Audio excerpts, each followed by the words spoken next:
Hello students, so today we are going to study chapter number 7, that is Introduction to IT and ITs. आज हम chapter number 7 में introduction to IT and आईटीज़ के बारे में पढ़ेंगे।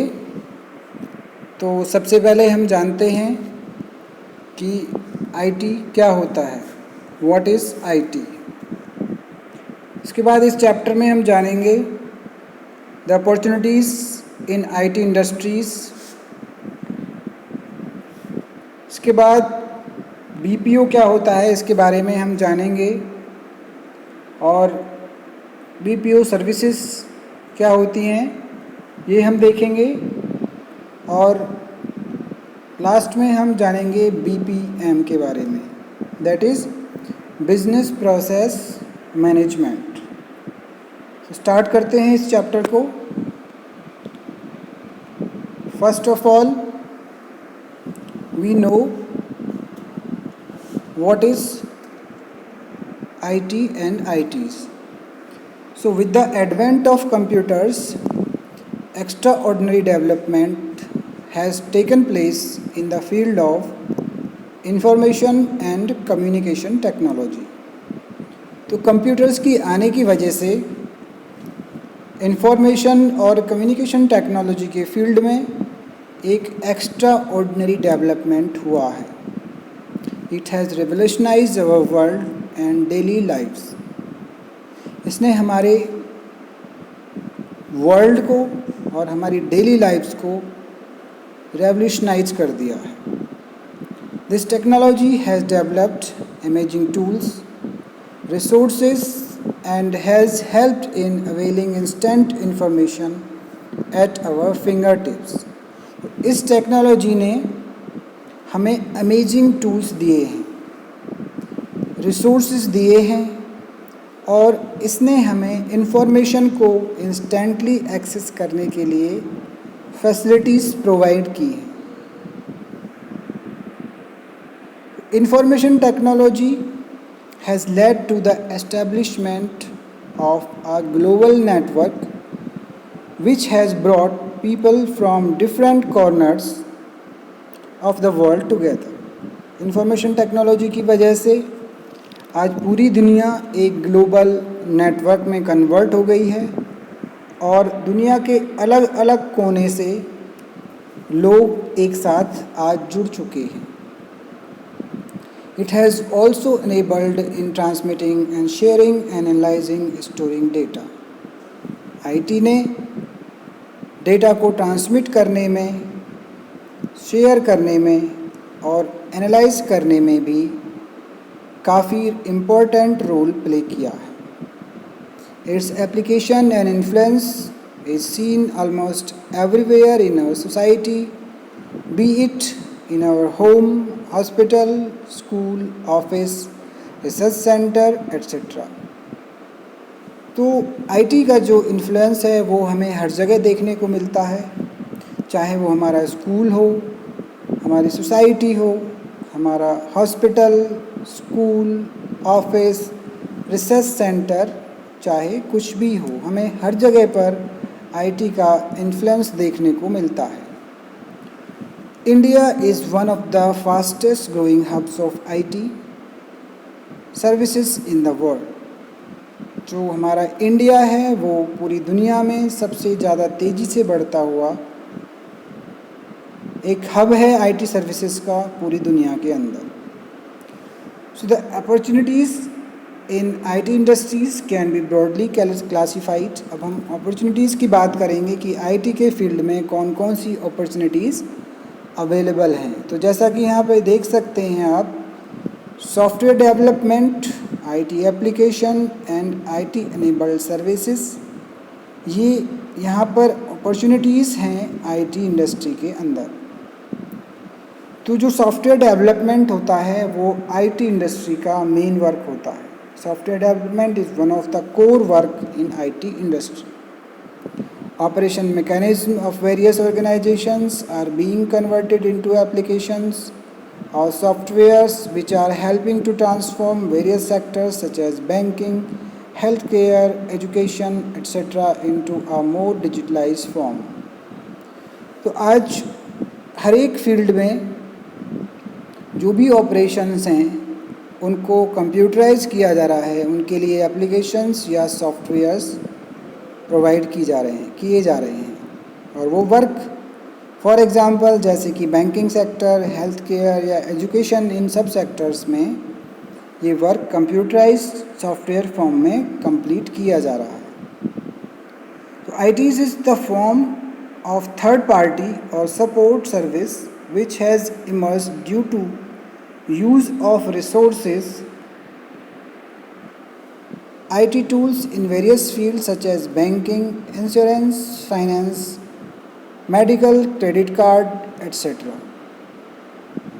So ITs एक ऐसा यहाँ पर थर्ड पार्टी सपोर्ट सर्विस है जो इन रिसोर्सेज को यूज़ करने की वजह से इमर्ज हुआ है। IT's industries has contributed significantly in the growth of economy and social transformation in our country. IT ने इकोनॉमी की ग्रोथ के लिए और सोशल ट्रांसफॉर्मेशन के लिए एक यहाँ पर इम्पोर्टेंट कंट्रीब्यूशन किया है। IT and IT sector is generating large number of employment every year. जो IT और ITs है वो हर साल यहाँ पर एक large number of employment generate कर रहा है एंड इस सेक्टर ने लास्ट डिकेड में एक काफ़ी ज़्यादा यहाँ पर ग्रोथ रिकॉर्ड की है। So with the immense opportunities that this sector has to offer, a large number of companies are investing to expand and set up IT and IT's business in India. So इतनी सारी opportunities होने की वजह से इस sector में large number of companies invest कर रही हैं, एक्सपेंड कर रही हैं और सेटअप कर रही हैं और IT's बिजनेस इंडिया के अंदर। अब हम जानेंगे BPO के बारे में कि BPO क्या होता है, what is BPO। So BPO जैसा नाम से आपको पता चल रहा है, अगर हम इसको एक्सपेंड करें तो BPO का मतलब होता है business process outsourcing. It means outsourcing of business processes और functions to a third party to get faster results at lesser cost with proper quality। तो आउटसोर्सिंग का मतलब होता है कि आउटसोर्सिंग ऑफ बिजनेस प्रोसेसेस को आउटसोर्स करना और फंक्शंस को आउटसोर्स करना थर्ड पार्टी से, जिससे कि हमें लेसर कॉस्ट में अच्छी क्वालिटी में सर्विसेज मिल जाएं। फॉर एग्ज़ाम्पल यहाँ पर हम बात कर सकते हैं कि कुछ कंट्रीज़ हैं जैसे कि अंडर डेवलप्ड हैं, कुछ डेवलप्ड कंट्रीज़ हैं, डेवलपिंग कंट्रीज़ हैं। तो यहाँ पर जो लेबर है, जो रिसोर्सेज हैं, उनकी कॉस्ट अलग अलग होती है। फॉर एग्ज़ाम्पल एक डेवलप्ड कंट्री में जो लेबर है, जो सर्विसेज हैं, वो कॉस्टली होंगी और डेवलपिंग कंट्रीज़ में वो सर्विसेज चीपर होंगी। तो यहाँ पर कोई मल्टीनेशनल कंपनी या किसी तरह से कोई भी कंपनी जो ग्लोबली वर्क करती है, वो किसी दूसरे कंट्री से एम्प्लॉइज़ को हायर कर सकती है, वहाँ से सर्विसेज ले सकती है जहाँ पर उस सर्विस की कॉस्ट कम हो as compare to the same country. ठीक है, अगर फॉर एग्ज़ाम्पल USA में सर्विसेज महंगी हैं तो कोई USA की कंपनी इंडिया की कंपनी से वर्क करा सकती है, तो इसी को हम कहते हैं बिजनेस प्रोसेस आउटसोर्सिंग। तो ये काफ़ी सारे फील्ड्स में बिजनेस प्रोसेस आउटसोर्सिंग किया जा सकता है। फॉर एग्ज़ाम्पल यहाँ पर high and technical support, maintaining HR payrolls, predicting market trends and so on. So these can be either voice based or data based processes. तो ये जो प्रोसेस है वो वॉइस बेस्ड भी हो सकता है और डेटा बेस्ड भी, टेक्स्ट बेस्ड भी हो सकता है, नॉन वॉइस जिसको कहते हैं। The BPO buzz started in India in the mid-19s. Very few people explored this field in the beginning, and ever since it has undergone a vast change and wide growth. तो mid 90s के time से BPO start हुआ है India के अंदर, और starting में काफ़ी कम लोग इससे जुड़े थे, लेकिन अब ये बहुत ज़्यादा ग्रो कर चुका है और इसमें बहुत चेंज हो चुके हैं। अब हम बात करते हैं टाइप्स ऑफ BPO सर्विसेज की। ये BPO सर्विसेज कौन कौन सी होती हैं। तो सबसे पहले यहाँ पर आता है कस्टमर सपोर्ट सर्विस। तो कस्टमर सपोर्ट सर्विस का मतलब है कि these services are related to giving information to clients by responding through chatbots, voice, email, chats, etc. तो यहाँ पर क्लाइंट से कांटेक्ट करना होता है, उनको इन्फॉर्मेशन प्रोवाइड करनी होती है चैटबॉट्स के थ्रू, वॉइस के थ्रू, ईमेल के थ्रू या चैट्स के थ्रू। तो इसको कहते हैं कस्टमर सपोर्ट सर्विस। और कस्टमर सपोर्ट सर्विस के जो सेंटर्स हैं वो 24/7 throughout the year work करते हैं। इसके टिपिकल एग्जांपल्स हैं यहाँ पर resolving customer queries related to the travel, order status, product information, grievance handling etcetera. इसके बाद आता है टेक्निकल सपोर्ट सर्विस।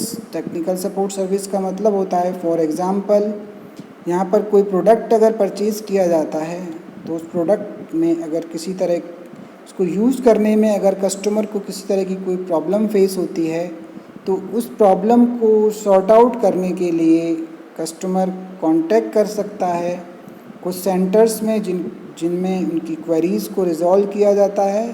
तो इस तरह के सेंटर्स को टेक्निकल सपोर्ट सेंटर्स कहते हैं, और ये टेक्निकल सपोर्ट सर्विस के थ्रू उनकी क्वेरीज़ को रिज़ॉल्व कर दिया जाता है। फॉर एग्ज़ाम्पल कोई सॉफ्टवेयर परचेज़ किया किसी कस्टमर ने और उसको इंस्टॉलेशन में प्रॉब्लम है, तो उसको इंस्टॉलेशन की स्टेप्स को, प्रोसेस को वो टेक्निकल सपोर्ट सर्विसेज से वहाँ से जान सकता है, इंफॉर्मेशन ले सकता है। इस तरह से कोई हार्डवेयर, कोई डिवाइस से related customer support services provide की जा सकती हैं यहाँ पर, जैसे कि recover password, installation, product support, troubleshooting and usage support, ये हो सकते हैं टेक्निकल सपोर्ट के अंदर। For example, if a customer is unable to install an application into his computer, it is the online technician who troubleshoot the issues. Next, we have the data entry services. So data entry services क्या होती हैं? These type of BPO services include entering data at fast pace, taking care to maintain a high degree of accuracy. तो ये जो services हैं यहाँ पर fast pace पर डेटा को इंटर करना होता है और ध्यान रखना होता है कि जो एक्यूरेसी है वो भी बनी रहे। For example, maintaining data related to sales से रिलेटेड डेटा को मेंटेन करना, और स्टूडेंट डिटेल्स का डेटा को एंटर करना, और वोटर्स की एंट्री करना, मोर्टाज की एंट्री करना। इस तरह से यहाँ पर ये डेटा एंट्री सर्विसेज का एग्जांपल है। नाउ अकाउंटिंग सर्विसेज, तो BPO का ये यहाँ पर ये सर्विस है एक तरह से, जिसको हम कहते हैं अकाउंटिंग सर्विसेज। तो BPO includes services related to maintaining journal, ledger, financial statements, balance sheets, bank reconciliation statements, assets and liabilities. इस टाइप की जो BPO है इसके अंदर जो सर्विसेज हैं इससे रिलेटेड वो आती हैं फाइनेंशियल स्टेटमेंट से related, balance sheets, bank reconciliation से रिलेटेड। उसके बाद आता है ऑनलाइन सर्विसेज। ऑनलाइन सर्विसेज के अंदर आता है purchase and sale of goods, e booking, e ticketing etcetera. This is one of the fastest modes to reach out to a majority of customers worldwide in shortest span of time and are lesser cost. तो ये fastest mode है, यहाँ पर हम majority of customers यहाँ पर पहुँच सकते हैं वर्ल्ड वाइड, और कम से कम टाइम में और कम से कम कॉस्ट में। In addition to the above services, following are the popular services of BPO industry। तो इन सर्विसेज के अलावा कुछ और सर्विसेज हैं जो काफ़ी पॉपुलर हैं BPO इंडस्ट्री में, तो उनको हम देख लेते हैं। ये सर्विसेज हैं back office operation, data processing, human resource services, legal databases, payroll management, revenue accounting, content development और animation, Geographic Information System Services, Insurance Claim Services, Medical Transcription, Remote Maintenance and Support Centers। इसके बाद हम बात करते हैं business process management की, कि business process management क्या होता है। जिस तरह से बिज़नेस प्रोसेस आउटसोर्सिंग होता है, उसी तरह से रिलेटेड हमारा बिज़नेस BPM होता है। BPM means business process management. तो इसके अंदर जो फॉर एग्ज़ाम्पल कोई भी कंपनी है, कोई ऑर्गेनाइजेशन है, उसकी प्रोसेसेस को आइडेंटिफाई करना, उनको स्टडी करना और चेंज को मॉनिटर करना बिज़नेस प्रोसेस को, जिससे कि जो उसकी क्वालिटी है और जो उसकी फंक्शनिंग है वो स्मूथली चलती रहे और क्वालिटी और परफॉर्मेंस इम्प्रूव हो। तो इसको कहते हैं हम बिज़नेस प्रोसेस मैनेजमेंट। तो बिज़नेस प्रोसेस BPM जो प्रोसेस है, एक प्रोसेस है जिससे बिज़नेस के प्रोसेसेस को इम्प्रूव किया जा सकता है। कंपनीज़ इम्प्रूव कर रही हैं अपनी परफॉर्मेंस कांस्टेंट इवैल्यूएशन की वजह से, ठीक है, और उनकी के अंदर और भी कुछ पार्ट्स को ऐड किया जा रहा है। तो अब देखते हैं कि structure of IT BPM industry, IT BPM industry का स्ट्रक्चर क्या होता है। तो यहाँ पर हम कैटेगराइज कर सकते हैं। IT BPM industry has been categorised into the following parameters.